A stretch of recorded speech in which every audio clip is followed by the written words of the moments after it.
Fight for the things that you care about, but do it in a way that will lead others to join you. A quote by a great woman in our history, Ruth Bader Ginsburg. We want to celebrate and commemorate Women's History Month here at Unity of Flagstaff.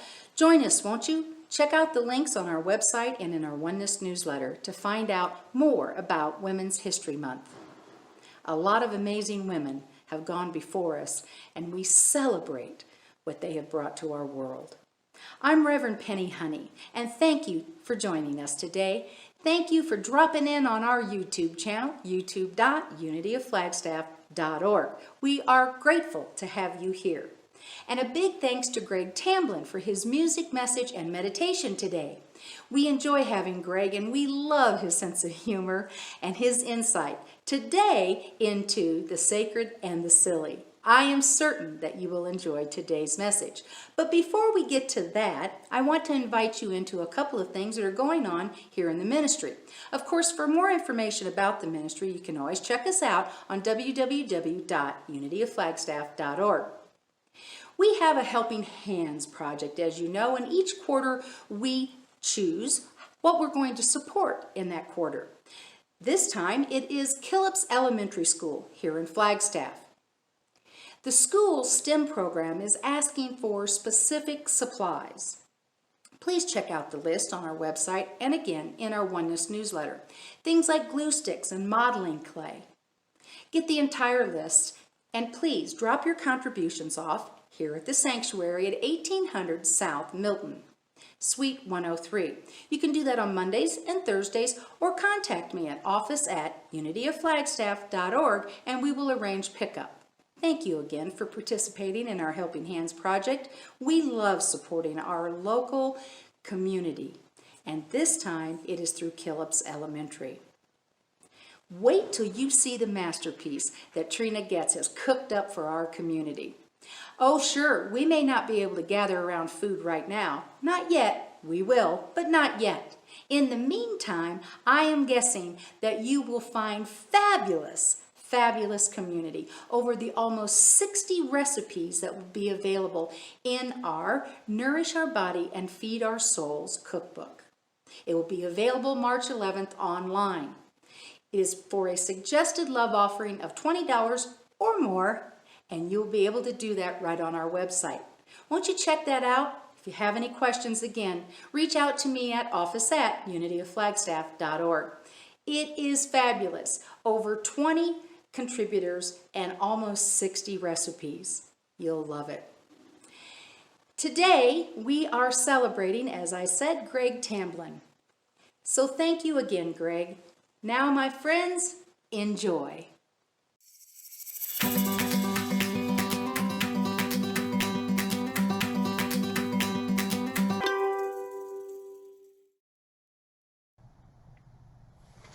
Greetings, Flagstaffians of Unity. So good to be with you again. I feel like I can almost kind of sort of see you out there in there. Greg Tamblyn here in Kansas City. I'm so happy to be doing this. I have always loved coming to Flagstaff and to Flagstaff Unity. We go back a long ways, at least 20 years. I can remember when there was a restaurant downtown that served kangaroo meat. An Australian restaurant. That sticks in my brain. So really happy to be able to do this. I can't be there in person, but this is the next best thing. And I want to thank Reverend Penni Honey for setting this up. It's been really great reconnecting with Penni. I love the name Penni Honey. It's such a happy name. It's like a little something you would have stopped at a roadside stand to buy 100 years ago, a little vial of Penni honey. Anyway, thanks, Penni. Yeah, thanks. Really grateful to be doing this. So, speaking of happy, I want to talk about happy. I want to talk about humor, playfulness, silliness, laughter, and their relationship to being in the now, in the moment, in this moment. Because really, what the psychologists and saints and sages, what they all tell us is that this moment is really all we have, right? But we forget about that here in the West. I'll come back to that that thought in a bit.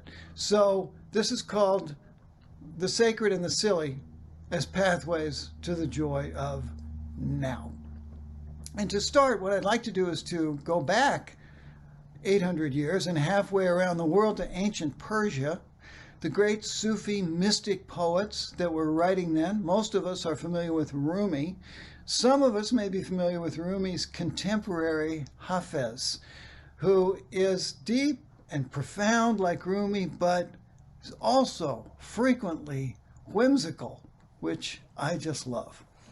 And 800 years ago, Hafez said this: "What is the difference between your experience of existence and that of a saint?" Well, the saint knows that the spiritual pathway is a sublime chess game with God, and that the beloved has just made such a fantastic move that the saint is now tripping over joy, bursting out in laughter and saying, "I surrender." Whereas, my dear, I'm afraid you still think you have 1,000 serious moves. It's good, isn't it? I love that poem because I can relate to it so well. So 30 years ago, life got really, really serious for me almost overnight. I got in a lot of trouble physically, mentally, emotionally, spiritually, a lot of trauma. I'm not going to go into it. It's a long story, but you need to know that it was deep. It was difficult. It was terrifying. It was awful. And it was a definite low point. Have you had a low point? Because if you had a low point, you know what I'm talking about. And you know how it motivates you to get better, to get going. So I was looking at my life and I was trying to figure out what happened, how I got to be in this predicament, and come up with some kind of excuse. And this is what I figured out. This is called just a little soul hanging out in space.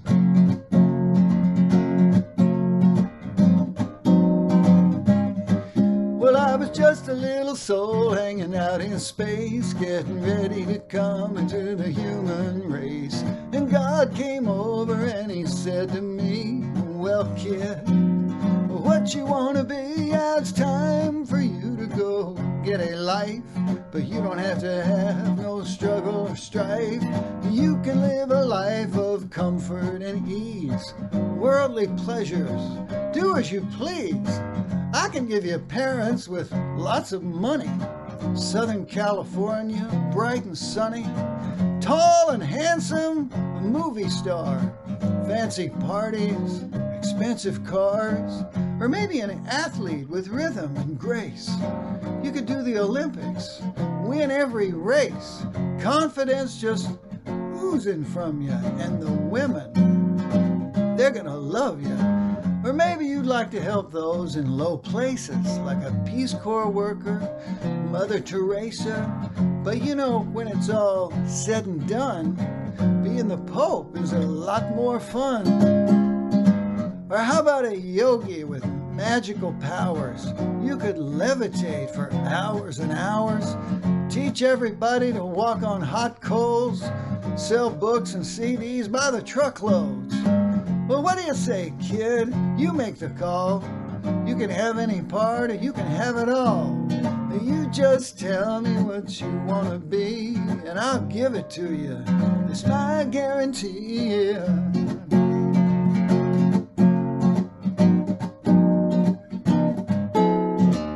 Well, I just stood there with my mouth open, 'cause you know, that's just what I'd been hoping. But while I was deciding to choose which one, I thought, well, maybe I'll just have me some fun. 'Cause me and God, see, we're pretty tight. And I know God likes a good joke, all right. So I figure I'll pull his leg for a while, see if I can't make the old boy smile. So I say, Father, oh mine, you know, all that glory, tell you the truth, sounds kind of boring. I want a life with some challenge to it. You know, something I gotta work to get through it. I don't want fame and easy success. I want to be shamed and easily depressed, with various physical and mental afflictions. Might as well throw in multiple addictions. I don't need life to be a sweet dream. I want writer's block and low self-esteem, sensitive skin and food allergies, and when I get around girls, make me sneeze, make me wish that I had more height, give me claustrophobia, stage fright, prone to worry, riddled with doubt, thinking I'll never figure life out. Yeah, that's it, God. That's what I want to have. And then I just shut up so he could laugh.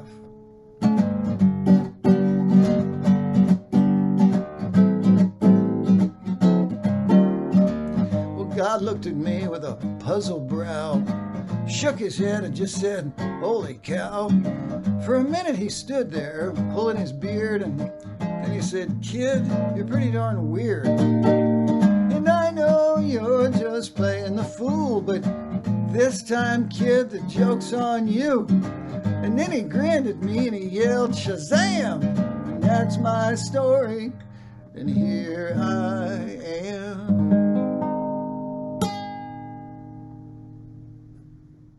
Can you relate? I hope you can relate. You know, Will Rogers said that if you find yourself in a hole, the first thing is stop digging. And that's true. We have to have some awareness, some consciousness around what we think about all day. Because what we think about does tend to show up, does tend to manifest. The good news about that is if we own that, we take responsibility for our lives, then there's power there. There's hope there. Right? Because if I'm the problem in my life, I'm also what? The problem in everyone else's life. I love that little joke. Yeah. You know, the Gospel of Thomas says that if you bring forth that which is inside you, it will save you. Bring forth that which is inside you, it will save you.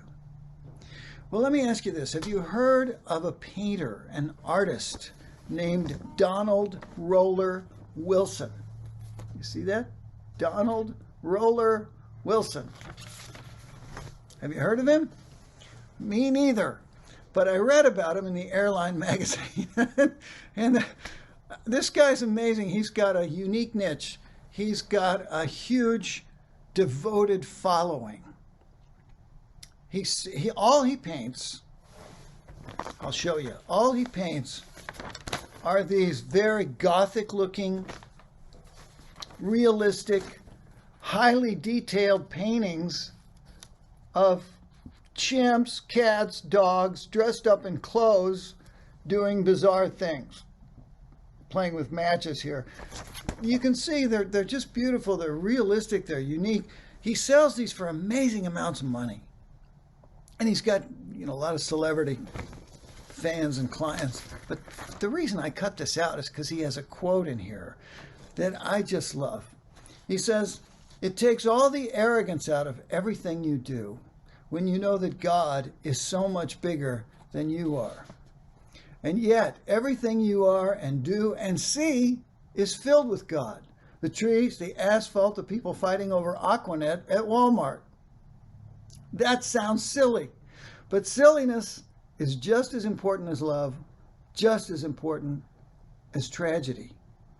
You can make a profound intellectual statement just by basing your efforts on silliness."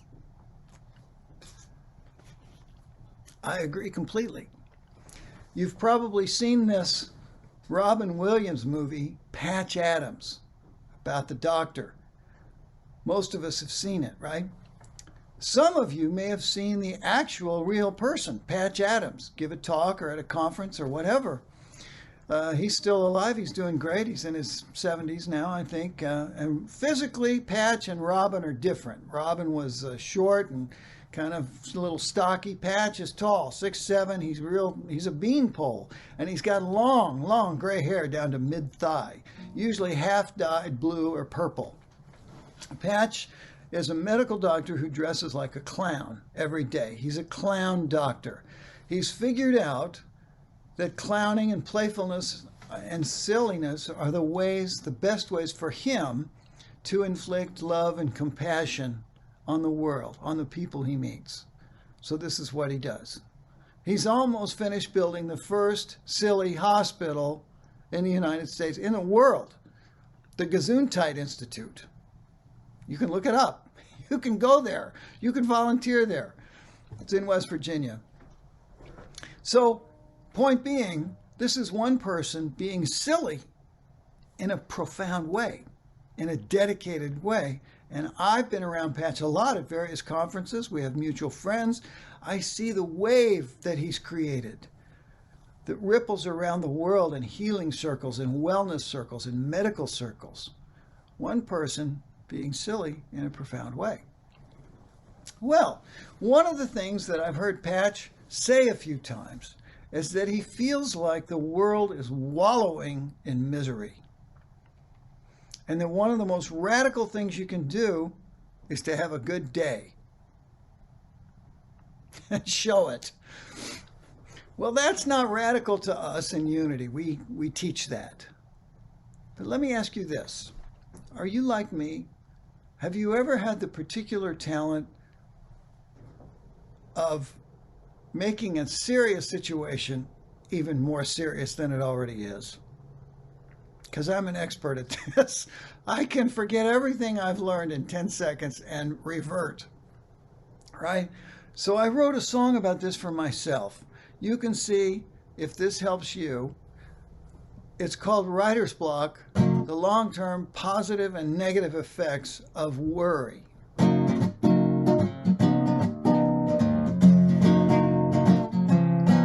I was worried about not writing any songs.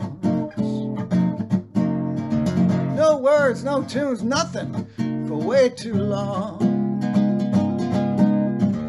I was worried I'd never write again. Maybe there was no more ink in my pen. And I thought about that, and I began to feel ashamed. I was ashamed that I'd been worried about not writing. I'd been through droughts before and come out fighting.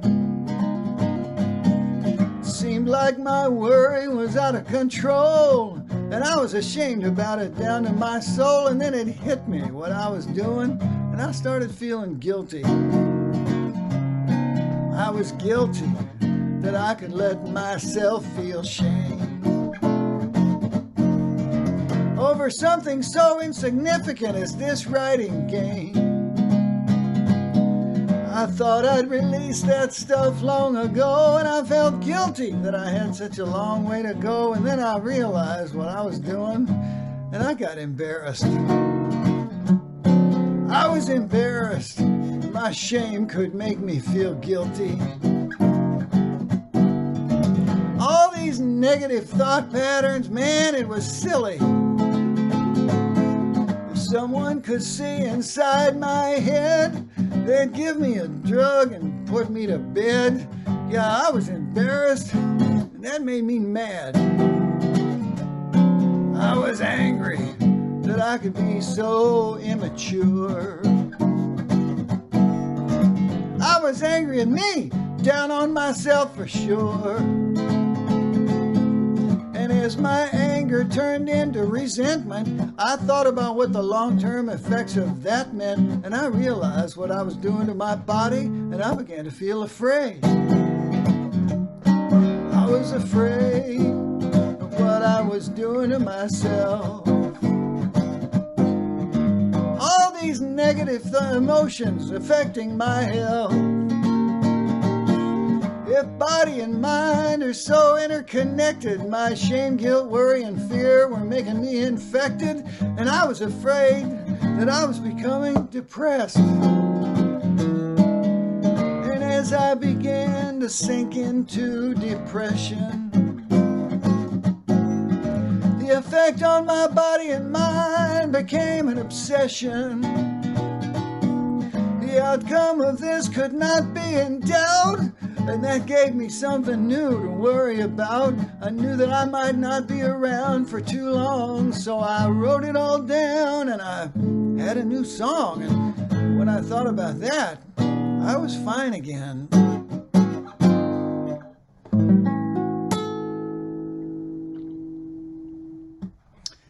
Pretty silly, but there's great joy in that. See, there's great joy in taking something limiting and restrictive and bothersome and troublesome and turning it upside down, turning it inside out with humor, reframing it with humor so that it's not such a big deal anymore.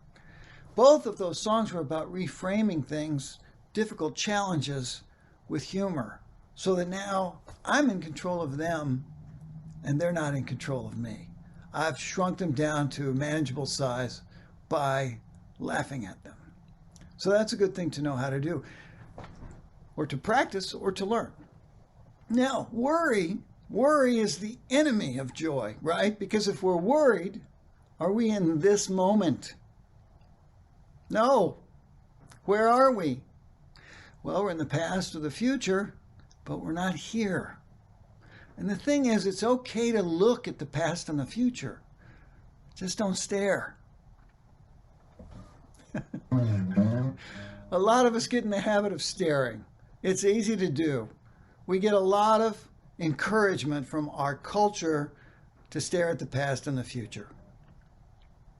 I heard Mel Brooks talk about this on TV. He said, Socrates told us it's good to know thyself.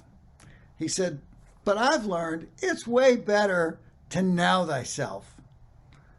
Now thyself. He said, we need more people living in the now, living every day like this is our last day. Which is why I never have clean clothes, because who wants to do laundry on the last day? Another little joke. Well, silliness is a great way to now thyself. Silliness is a great way to stop staring at the past and the future and come back to the beauty of this moment. Every 4-year-old knows this. We knew it when we were 4. Jesus said the kingdom of heaven is where? It's within. And to enter the kingdom of heaven, you must be like a child. Like a child. So simple. But we forget. We forget because we got a lot of important grown-up stuff to do here in the U.S. of stress, or as a friend of mine calls it, the excited states of America. We're busy. We're multitasking. We have a lot of important stuff to do. See, my bias about this, my belief about this, is that everything we associate with God, everything we come to God for, all the healing, all the comfort, all the joy, all the grace, all the strength, all the beauty, all the forgiveness, all the power, all the connectedness, all the love, everything we come to God for is available in every moment. God never goes on vacation. It's always here. But we forget because we're busy. Silliness is an easy way, a profound way to come back to the moment and open the gift of the present moment. It works beautifully. Now, we have a lot of trouble with this because this is my theory. You don't have to buy it. Our country was colonized to a great extent by the Puritans. Remember them? They were so serious, the English kicked them out. H.L. Mencken said that a Puritan is someone who's worried that somewhere, somehow, somebody might be having a good time. So that's our cultural DNA, Puritanism. Now, all of us have a bit of that DNA in us. It's just part of who we are. The good side of it, the other side of it, is that we know how to work hard. We have that Puritan work ethic. So we still, to this day, we still outwork every other industrialized country in the world. More hours, less vacation, so on and so forth. So we can work hard. It's that lightening up part that some of us have trouble with. So if you grow up serious like I did, very serious kid, it's okay to practice. It's okay to give yourself permission to learn how to be less serious every day. And there are easy ways to do this. People ask me all the time, Greg, okay, I am busy. I am a busy grown-up person. So how can I do this, every day easy? What's an easy way to get started?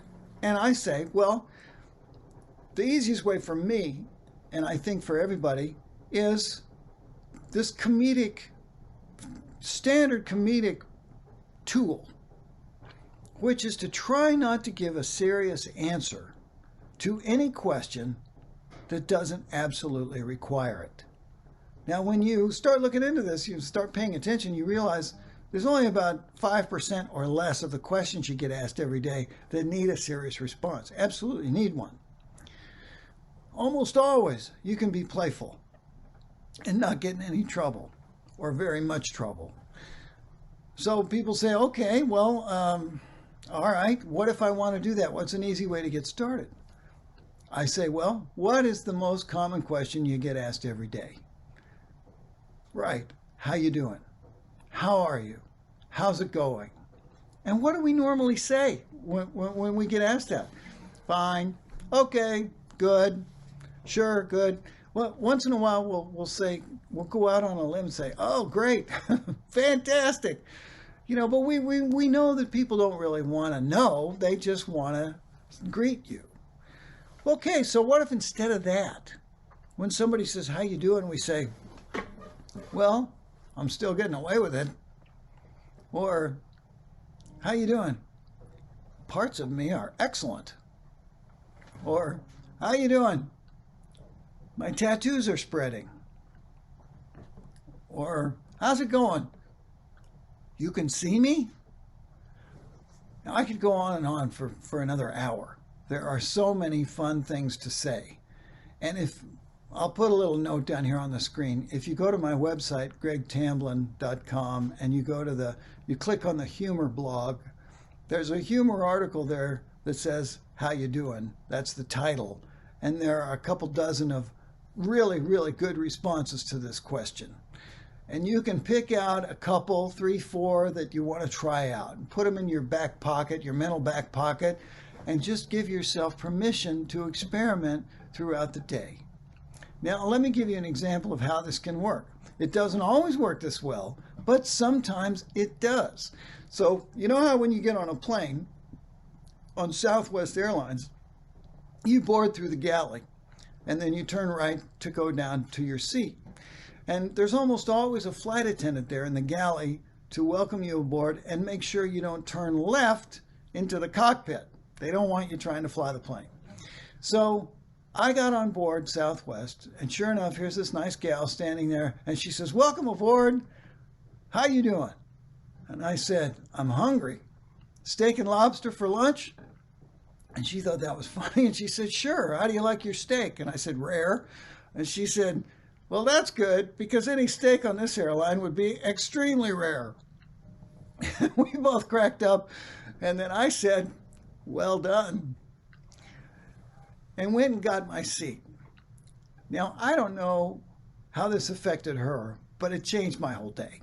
My whole day just went up a notch, maybe 2, because we'd had this fun exchange created it out of nothing, just answering how you doing in a weird way. And every time she came down the aisle, we would connect and smile, and so we had this little thing together. So sometimes that can happen. Or sometimes other things happen. People just crack up or they look at you like you're crazy. It doesn't matter. You're giving yourself permission to practice. And I guarantee you, it brings you into the now. It brings you into the moment. So you can enjoy the moment. Okay. Now, people that come to Unity of Flagstaff, you know that there's other ways to come into the now. You know about meditation and prayer. You know about service and gratitude. You know about powerful feelings of love and connection. These are all things that tend to bring us back into the moment. which is great. It's all good. So the other thing I just want to touch on for a minute is the experience of the sacred. Now, what I'm referring to here is the mystical connotation of this word sacred. Because one of the things I did when I got down in that black hole that I talked about earlier, that low point, that place of despair and terror, and I was so afraid I'd ruined my life and I would never be able to get out of it or just have a normal day again. I was so scared. One of the things I did was I went back to reading mystics. I had gotten away from that. I had forgotten the descriptions of mystical experience, so I went back and reacquainted myself with all these mystics down through the ages, across the different traditions, and I rediscovered that the descriptions of the mystical experience of joining with God are amazingly similar from mystic to mystic, from age to age. Now, what I'm talking about here is merging our consciousness with God so totally, so completely, that there's nothing else left. There is only God. The little self, the little soul kind of disappears. There's only the big soul. There's only God. We seek God in everything. Well, the mystics that have achieved this state, they write about it in words that are amazingly similar. Rapture, nirvana, ecstasy, cosmic consciousness, unity consciousness, joy beyond description, ultimate bliss, these kinds of terms. And it really helped me. It helped me so much because I realized if it was possible for human beings to get to that level, then it must be possible for me to get up out of this hole I was in and just have a normal day again. So what I want to do for the last couple of minutes is create a little meditation, music meditation that we can do together, engage in together, and move us down that path just a little ways. Okay? So I'm going to play a little music. And I'm going to share with you a prayer that I learned on one of the group trips I've hosted. This one was to China. So this is, as far as I know, a Chinese prayer. I don't know the author of it. It's just a beautiful, beautiful little prayer/poem. So I'm going to invite you to relax in your chair, shut everything else down that needs to be shut down. Give yourself some time to relax. Take some nice big slow breaths. And let your attention just float over to these words, these beautiful words that we can all take in together.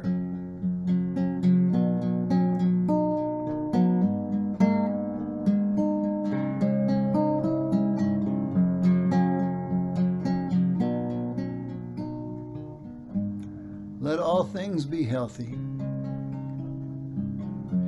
Let all things be peaceful. Be sure to count your blessings at least once a day. Forgive those who have hurt you and those who have offended you.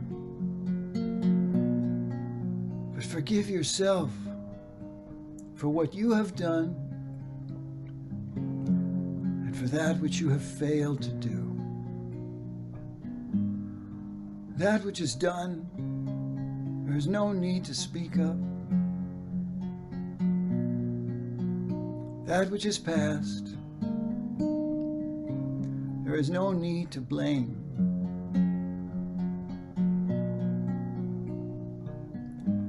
Have self-control, self-knowledge, self-respect, and the courage to dare. Be tranquil. light of intelligence will shine.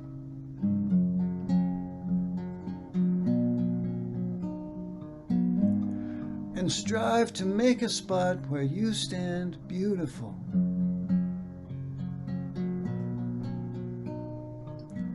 Then the beauty and harmony will follow you in all your days and in all your ways. In this journey we call life.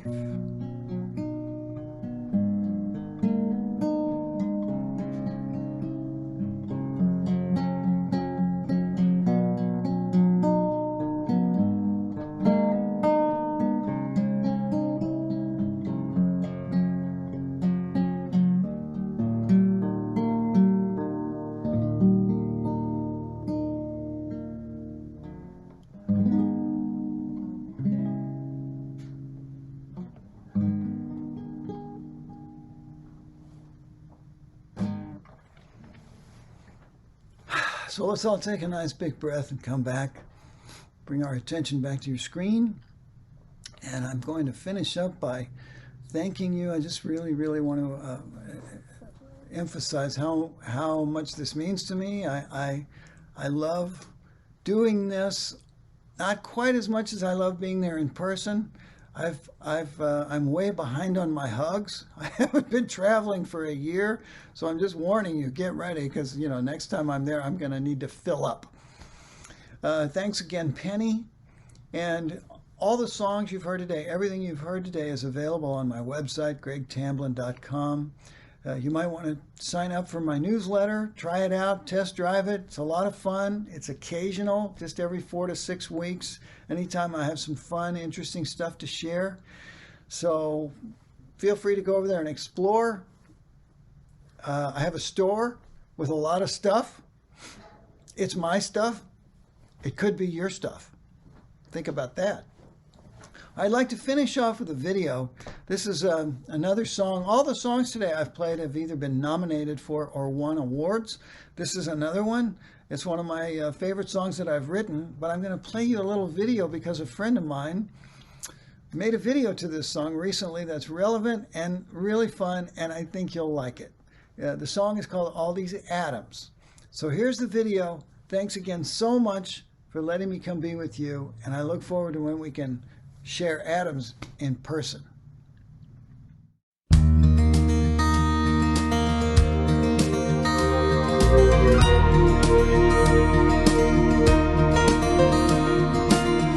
You breathe out, I breathe in. We're sharing molecules again. Oxygen and hydrogen, but do you know where your atoms have been? Parts of me were once in you. Genghis Khan and Hitler too. Jesus Christ and dinosaurs. Princess Diana, Dinah Shore. All the atoms everywhere circle back so we can share. No escaping, yes it's true. Parts of me were once in you.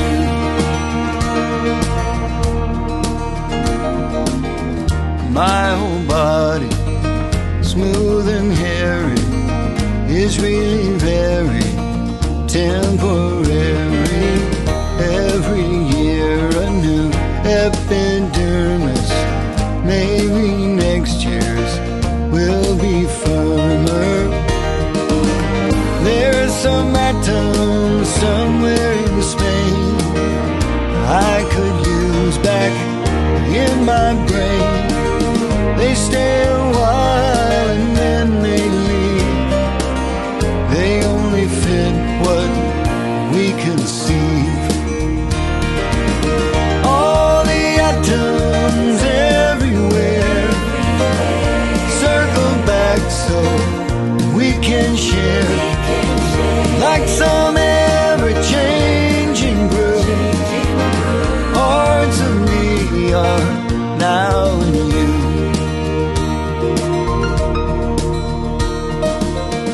as hard as it might seem to be. Parts of you were once a tree, once a fish in the primal soup. Something's dinner, something's poop. 15 billion years ago, the Big Bang was quite a show. All this time and now here we are.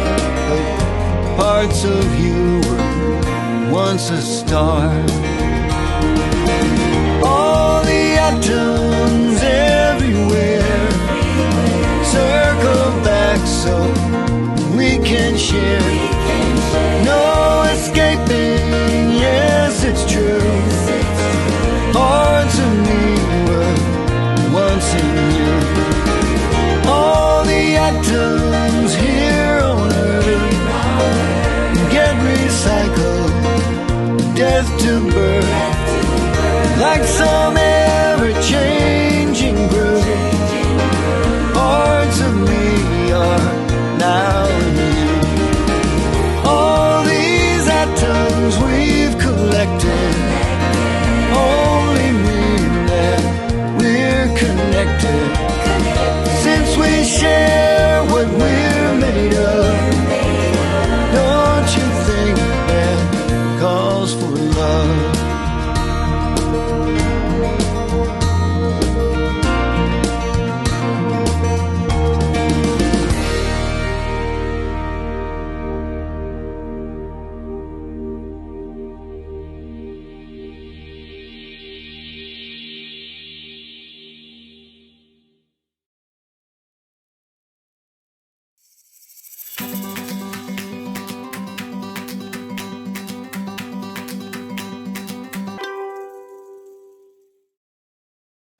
Thank you again, Greg.